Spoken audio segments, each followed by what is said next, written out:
म यहाँ विकेश धारामा हात धुनुपर्छ क्या।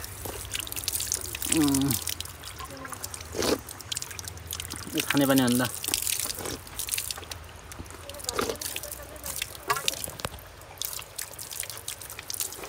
24 घन्टा ओपन हो यो धारा। अनि यिनीहरूलाई मकै नै मकै दिइरहेको छ। ओ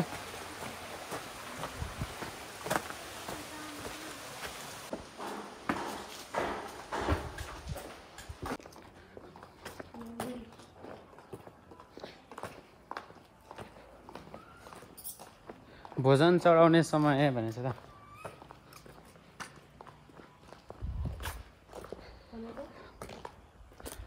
यो चाहिँ वज्रयोगिनी मन्दिर है। वज्रयोगिनी भ्यू।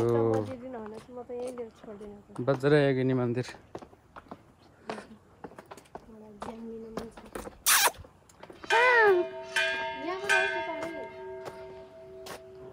कता जाने? यता हो र?